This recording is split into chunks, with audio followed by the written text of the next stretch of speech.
So then it will go straight to live, and then my lot in Wales will be looking at it. So say hi. Hello. You can say hi to Ollie and that. Hello. So how are you feeling now? I mean, I'm that's feeling okay. I'm absolutely 5 years Yes. done, dusted, 5 years done. but not over. No, definitely not. I'm not finished. You know, I've got stuff to do, and there are people here who need to have a voice, and I want to make absolutely certain. You know, this is, as I said, this is a passion. It's actually not really a job. It's much, much more than that, and I am utterly passionate about what my team and I have been delivering for the last 5 years. It's been just life-changing for a lot of people. You know, so not least of all me. I learn something every day. I learn lots of things every day.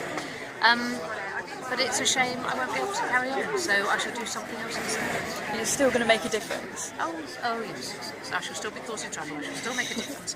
And I have made the decision that I'd like to do it again.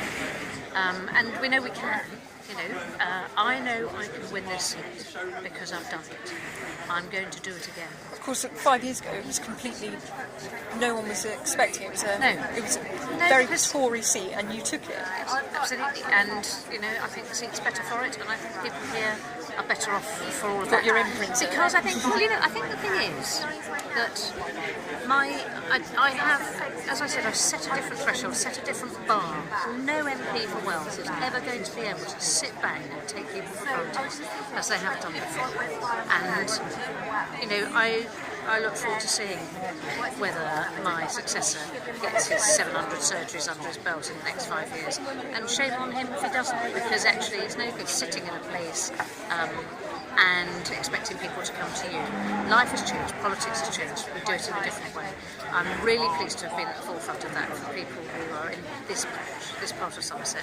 It's a beautiful area, but it's got lots and lots of different sorts of problems. Everything from potholes through to tanks, through to schools. Don't talk about potholes. Everything. Yeah, I know. When you were giving your speech, you said about the fact that you know, money talks, Yes, and you it had does. a bit of a kind of like a reaction to that. It was kind of almost It's not from my lot. No, I know, not at all. I mean, what is your response to that? Well, it does. You know, there's no way that there's a level playing field when one national party is capable of spending squillions of quid in my patch on all sorts of, you know, sort of, well, forests full of literature, you know, as they come piling through the doorstep.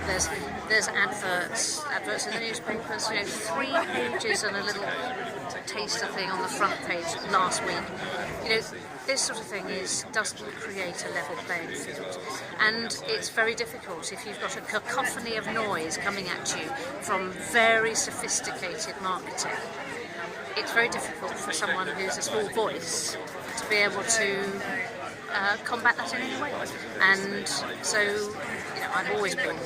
Actually, I'm in favour of state funding because that way it would completely level the playing field. And I don't think it's right that, you know, any large party. Do you think that was the game changer? The money side of it was definitely the game changer. Well, I think it probably is. Yes, I do, because I think, regardless of what I said about what I'd done, people know that.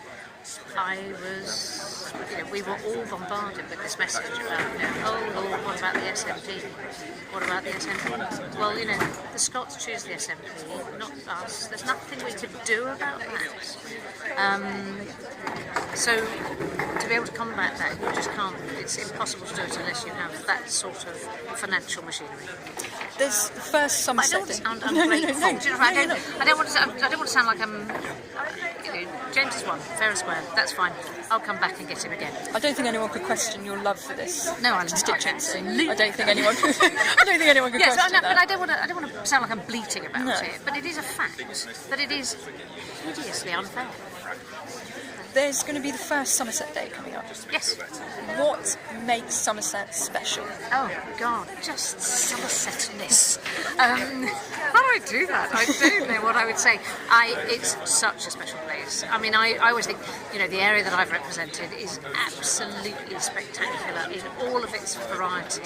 So, you know, everything from sort of Cheddar Gorge to the beaches of Bray and Burnham to, I can remember Highbridge when it was a working town.